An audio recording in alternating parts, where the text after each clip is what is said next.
Om Namah Shivaya.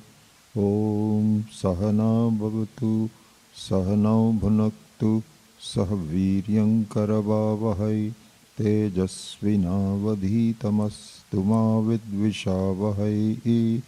Om Shanti Shanti Shanti.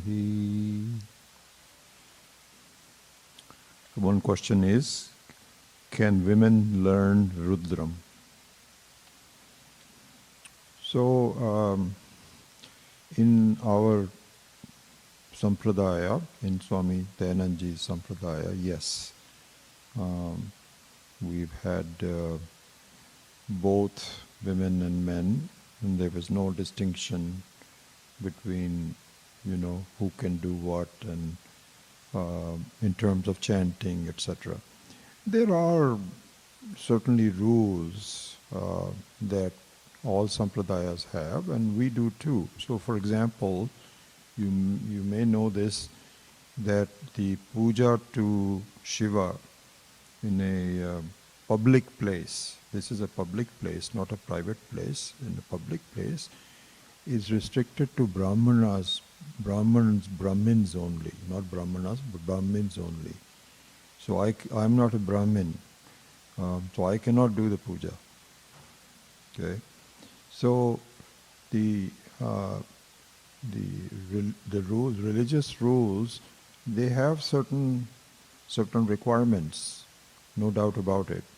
But in terms of chanting, and I would even say that I think I have heard that in certain sampradayas, that perhaps may not be Advaita Vedanta Sampradaya. They may be Karmakanda Sampradaya. Women may not learn Rudram.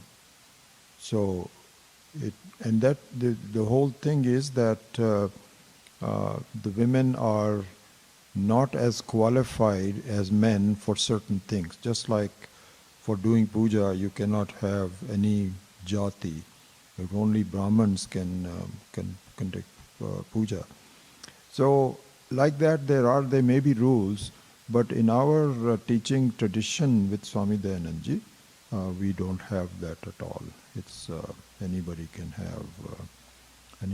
do chanting. I would imagine, I don't know, this is just a speculation, I really don't know. Even in sampradayas where they do restrict the chanting, official chanting through the women can do it in their own home. So many of these rules are really meant for public places. So the rules of puja in public places rather than private places are different from each other. So at home, I don't see any issues where people, I would think, even in those sampradayas, but in our sampradaya, no. And of course, the thing that should be done is not just to chant, but to understand what it means. And the meaning and the implementation of it and all of that is purely up to the preparation, the study, and there is no distinction in gender on there. And I chanted Rudram for 20, 30 years before the desire to really know that the meaning of it came up. So I started to study that. And meantime, Swami Dayananji's book came up, and then Swami Maheshananda's book on Rudram came up. So based on that, and I started to compare the two to see if they resonate equally with me or not. And the retreat that we had 2 years ago, Swami Viditatmananda asked me, what do I want to teach? So I opted to teach the meaning of Rudram. And it was a very fulfilling thing for me, honestly. Because in the Kaivalya Upanishad, I'm very familiar with it already, because we had written the book together and so on. But Rudram I had never done before. So what I started to do was to look at the explanation of the various mantras of Rudram in both the books. And I found that there was really a slightly different emphasis on both of the books. So I combined them. Basically what happened was that in Swami Dayanandaji's book, it was Adi Daivikam. Whereas in Swami Akhandananda's book, the same thing was done Adhyatmikam. So what that means is that in Swami Dayanandaji's book, the emphasis was on Ishvara. Ishvara as a karmaphala data, that Ishvara is everywhere, and so on. In Swami Mahesh, I didn't say, I should have said Swami Maheshanand. In Swami Maheshanandji's book, yes, of course the Ishvara interpretation is also there, but he also gave an additional interpretation of the meaning of Rudram from the standpoint of from your own self. What does it really mean? And I found that to be very fascinating. So I decided to teach. It was a very tough thing to do because there were so many mantras and we ran out of time, but I think we went through that. I gave both the meanings in the retreat. And I must say that some of my learned friends, even some of the Swamis here who attended some of them, they also felt that this was a contribution, because most of them really have not studied any other Swamis, they may not know Hindi and so on. And so that was new to them as well. So that was a very satisfying thing. But then, this is the thing. In 2 years later, if you ask me to understand all of the words clearly, no. It's getting vaguer. I have to reread. And I enjoy the chanting of the Rudram here. And so as I'm chanting, some of the meanings appear in my mind, but not all that I used to know. So there is degradation. You have to really do that again and again. Anyway, just a introduction to Rudram. It's a very beautiful Rudram. Also, since we are on that topic, Swami Dayanandaji had said, is the ultimate in Prayashchita karma. So what is Prayashchita karma?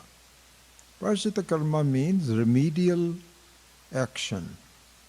So if you have overeaten and you're having heartburn for some reason, too many chilies or something you shouldn't have had, but it was very tasty and you just took too much of it, and then you have heartburn and stomachache and all of this. So there are remedial actions that are possible.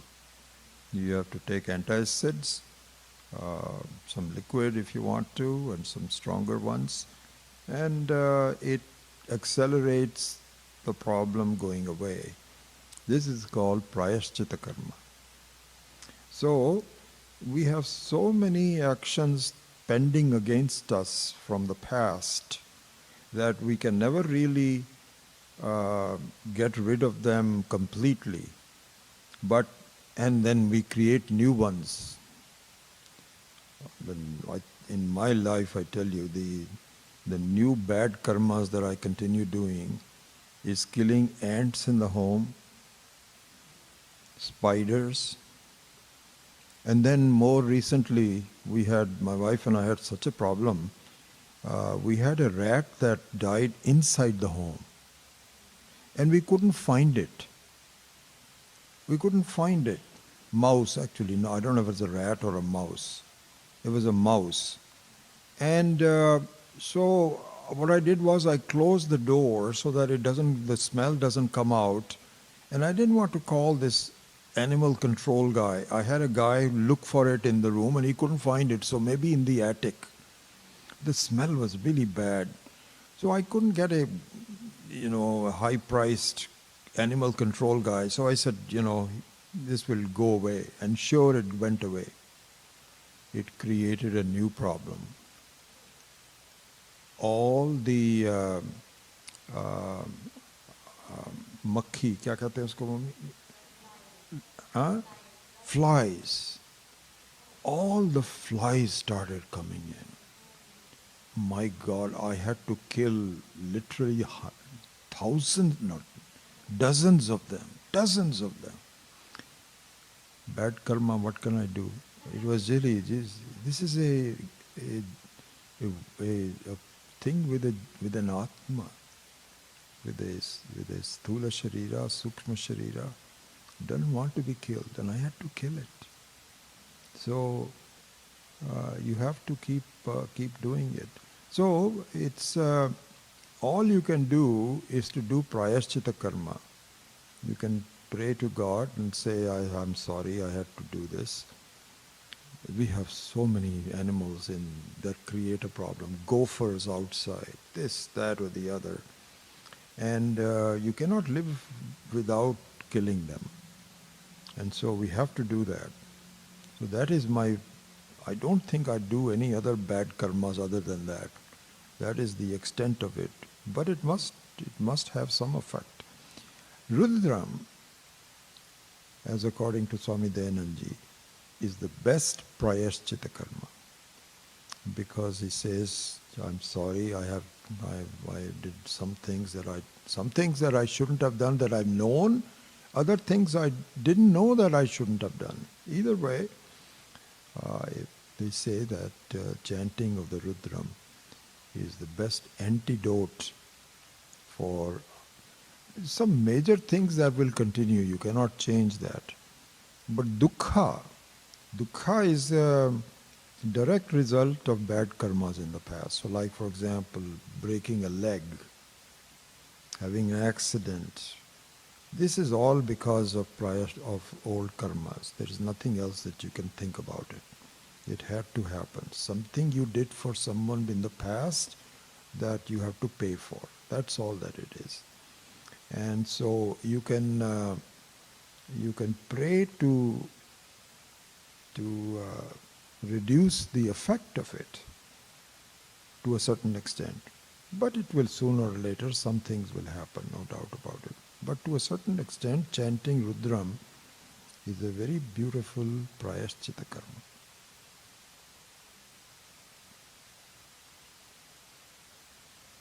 Anyway, that's the case with Rudram. Okay. Oh, Raj has a question. I have another question here, but go ahead.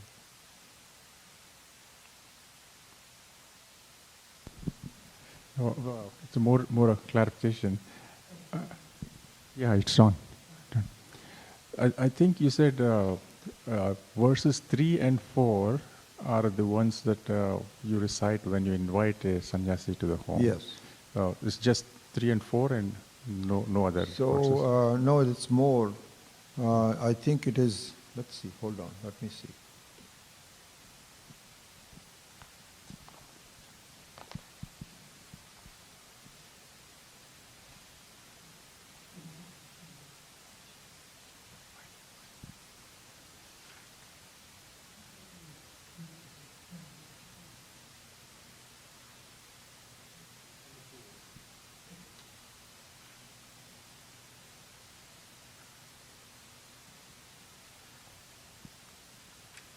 Yeah, I think those are the only two.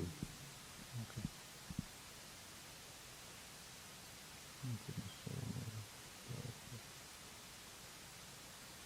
Yeah, those are the only two. The entire set of verses is in the prayer book. So we actually chant it, all of it, especially in the noon time. In the noon time.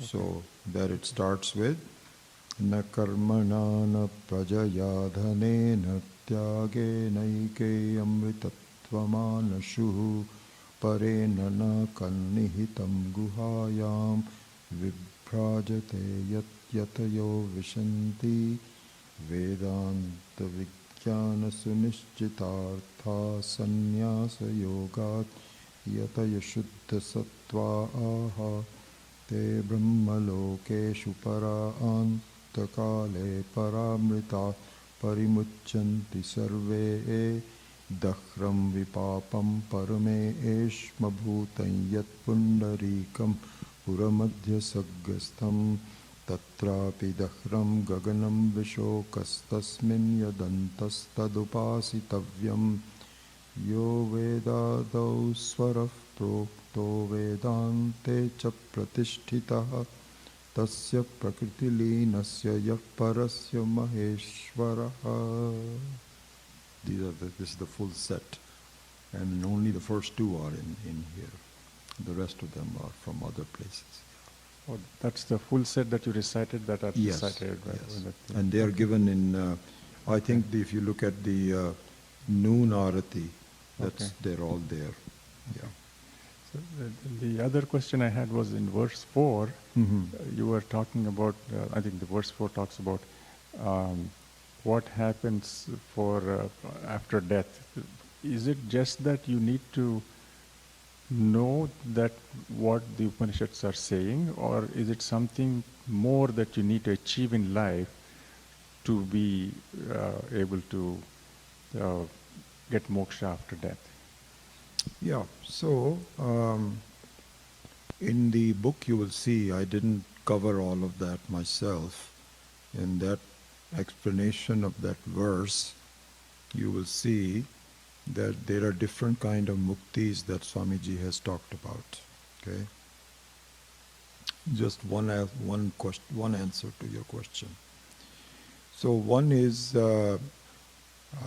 these are types of muktis, of release. Mukti means release.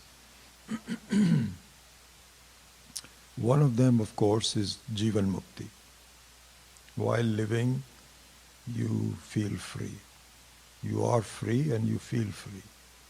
The second one is Videha Mukti, where this is the second part of the Jivan Mukti, where the body falls and nothing happens to you. You are already free from it. You can almost feel your body disappearing and it's gone. Then the third type, which Swamiji talked about, is what is called Krama Mukti. In the Krama Mukti, which is also given in the Shastra, it is where you go to different levels of heaven. And in the very end, you go to Brahmaloka. So you go to Brahmaloka, and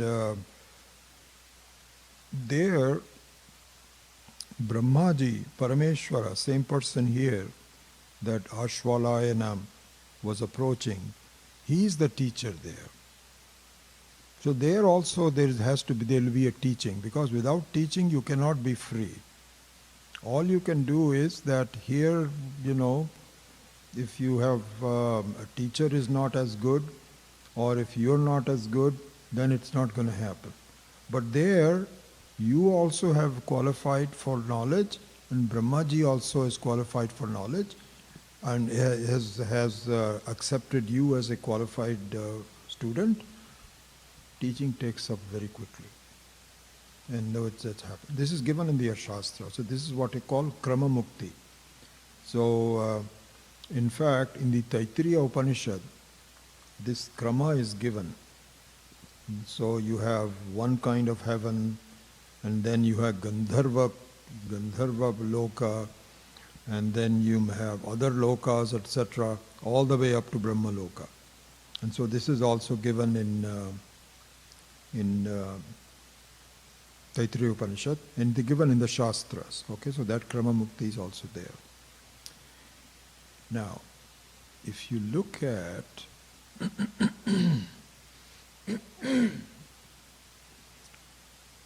the explanation of given by Mahatmas. Okay. They say this is just to entice you. It's just to entice you to do the right thing. Okay? But the fact of the matter is, there is no heaven, no hell, no nothing. It is right here what you'd make out of your life. So, there's such a big discussion on this, an explanation on this in the Karika, which will come in about 2 years' time, much later, not yet. There, Gaudapada ji, and explained by Swami Akhandananda, says that there is no reality other than what you are seeing. And what happens is, you don't go anywhere after death. But the change of bodies gives you a chance to re-look your situation in another loka. This is a very important thing. So it's not as though there is a loka. There is a loka means a field of experience, some place. Just like Sailorsburg is also a loka, California is also a loka, different places. So just like we came from California to Sailorsburg, this is not how you go from earth to heaven. What happens is, just it happens more like a dream to a Jagrat Avastha. Because in a dream to Jagrat Avastha, just look at it, dream to waking state, what happens? You are still staying in the same bed. You're lying down.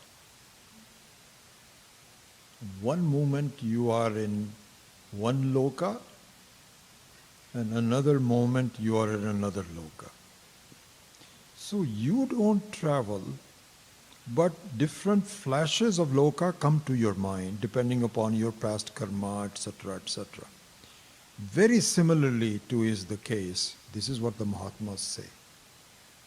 But the Shastra doesn't want to confuse you with all this kind of a thing. So in the beginning you'll say, just follow it. You go to another loka. And people do all the yagas and so on. It's good. You keep on doing it. Fact of the matter is, if you look at the experiences of people who are Jivan Muktas, these are the Mahatmas, and you talk to them, they'll say there is no other loka. What happens then is, you stay where you are, and suppose you're not able to become a Jivan Mukta in this loka, when the body falls, you will get another vision with another opportunity to transact. So there's a big difference. In the first version, the loka becomes different and you travel. In the second vision, you don't travel, but the loka comes to you. See, there's a big difference. Just like dream comes to you, Jagrat Avastha comes to you. Similarly, different lokas come to you. Difference is that the body becomes non-usable, so you have to discard it and a new loka has to start. They say that is the one that you have to really accept, that you will indeed go to different lokas, but you create it yourself based on your karmas and your desires and combination of number of different things. So that's how it is. In the process, I hope I answered your question, but in some ways that the Shastra sometimes treats us with gentle hands. It doesn't overdo it. It doesn't tell us the final method. But it says, because it says that we probably will not grasp it. You won't grasp it. So you have to just say, okay, just like you fall off the body, then you go to another heaven and so on and so forth. But this is just a placeholder. It's a proxy knowledge. It's not a true knowledge. The true knowledge is that you are the person, and you had past lokas, you have a present loka, and you have a future loka, all sitting where you are. You don't change. But lokas appear to you based on your karmas and your desires. That's how it happens. So whichever of these three methods that get you to mukti, the final mukti is the same. Final mukti is the same.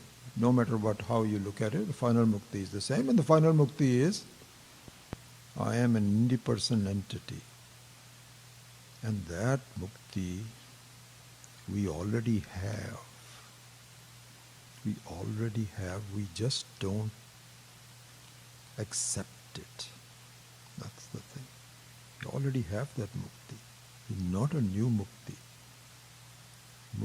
What does it say? There's a very famous saying. Vimuktasya vimuchyate.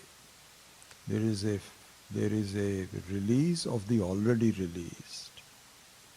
Release of the already released. Swami Tattvavidananda had given a very interesting example of this. I remember this so well. So, there's a story in the village that there was a cow that was tied to its cowshed by a rope so that it doesn't escape at night time. And so for some reason, that rope got lost.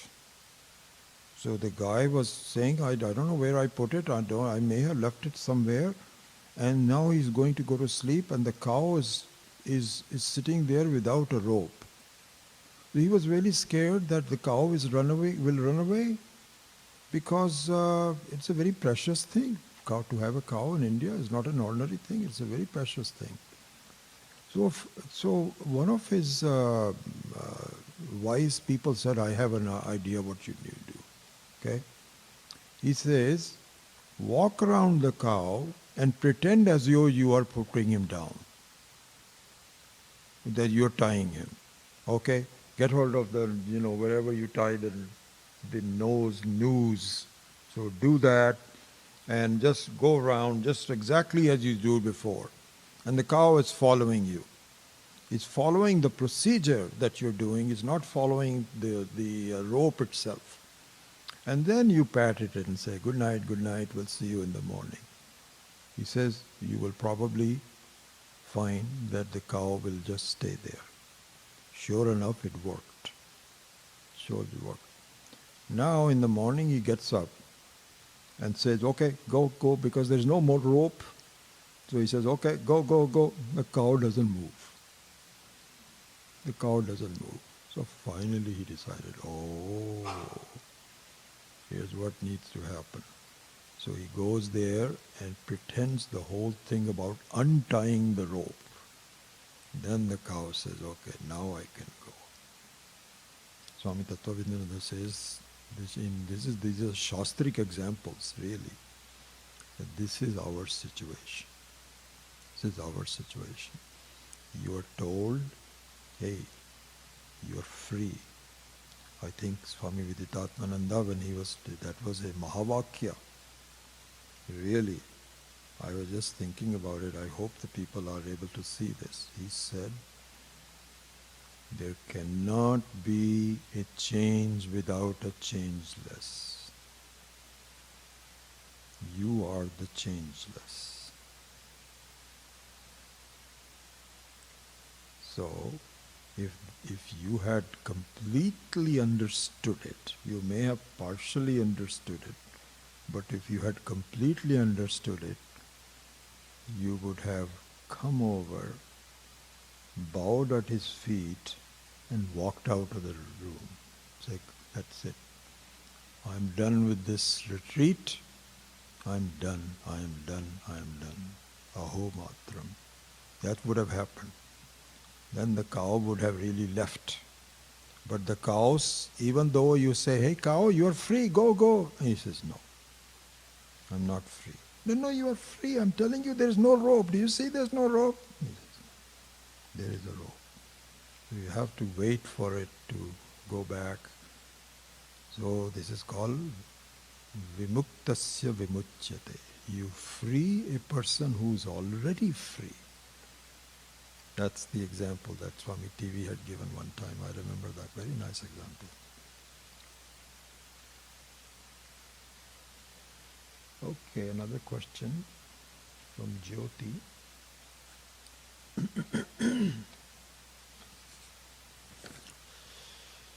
Can you please explain the Ek Jiva Vada? Yeah, this is one of those things like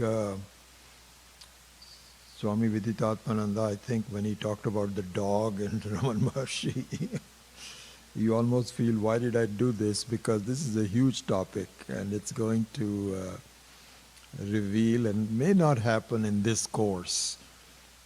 But this is what we talk about all the time in the Karika one, and you can tune into that to see if you want to do that. But anyway, I'll give you some answer. The fact of the matter is, this is an important point, so it's a good question. The fact of the matter is that there is only one in the whole creation, which is Ishvara. One person. Not multiple ones, only one person. But the one person, it's kind of like, imagine you have, I don't know, I'm just going to paint a picture. I hope that I can do it some other time. Imagine an ocean that has consciousness in it. The water has consciousness in it. Typical example given is Chidakasha. Imagine an akasha that has consciousness in it. But the same example can be given in the form of a river, of a ocean. Ocean meaning not just a small river, but an enormous body of water. Imagine that the water has ability to be conscious. It's a conscious water. Imagine that. Okay? Now, when the waves come out of the ocean, they are conscious waves. Right? They are conscious waves with a form. Each wave is a conscious wave with a form. And its conclusion is that I am a small wave surrounded by bigger waves, and I have limited shelf life. I was born recently, and I am not going to last very long. This is the experience of the conscious wave. And everybody feels the same way. You ask somebody else, hey, how do you feel? He says, I don't know, I'm a short timer like you are. Everybody feels the same way. So it looks like there are multiple jivas in the ocean. The fact of the matter is that the entire ocean is an ocean of consciousness, and the ocean feels full and happy. Even though there are individuals, waves that are coming up and dying and so on, its I-ness is, I am so big and I'm so happy. What a wonderful thing going on. What a picture. This is the situation. So in this picture, who would you call as a jiva? The fact of the matter is, it's the whole ocean that is the jiva. Because it is one body, not multiple bodies. It is one consciousness in the ocean, which is the consciousness, not multiple pockets of consciousness. One consciousness, one body. But at the same time, there is a possibility that parts of the ocean may feel I am separate, I am small, and so on. This is our situation. This is what is going on. At this moment, I feel this is me. And you're asked, hey, have you seen Ishvara? Have you ever met Ishvara? I'm learning about him, but I never really met him. And everybody is saying the same thing. Okay. This is not the correct way to look at it. Because, in fact, there is no jiva,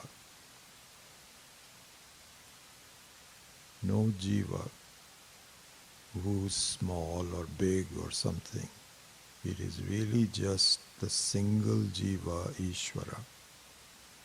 And you can call yourself a small jiva if you want to, and suffer because of it, and suffer because of the non-understanding. But really, you are not a small jiva. It is really just Ishvara in your form. It's the same ocean in the form of an individual wave. There is no separate waviness. You don't have any separate... You see, this is why the example of the ocean is a good one, is that it's not as though you are a separate body of water with your own existence and so on. It's all part of the same ocean. So the whole thing is just one jiva, ek jiva. And so this is what the teaching is.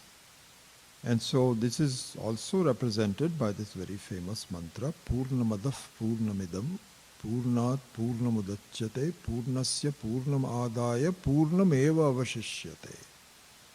Whether you feel small, big or something like that, it's just the same thing. Not understood, that's all. And once it is understood, you relax. And the wave can die, but the ocean doesn't die. It is one big body of consciousness. So that is the essence of the Eka Jiva Vada. Okay. Even our course people also have not gone this far, so you guys are now very advanced. That's it. I had promised Richa for 45 minutes, and I want to keep my promise. Did you have a dinner yet? Oh, good. Okay. Now I'll take one more question if they have it, otherwise we'll say good night. Nobody has a question, that's it. Just kidding. Anything else? Yeah. In Jainism, they do praschita once a year.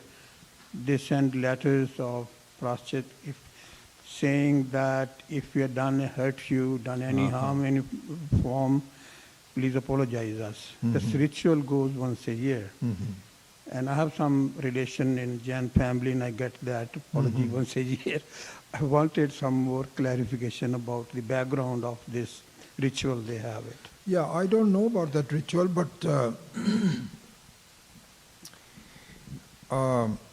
through the writings of in the both in the Brahma Sutra Bhashya by Swami Akhandananda and also the Mandukya Karika, there is a great deal of discussion about Jainism, Buddhism, all the other ones, huge ones. We'll probably go over that sometime. So I know a little better idea of what Jainism is than I did before.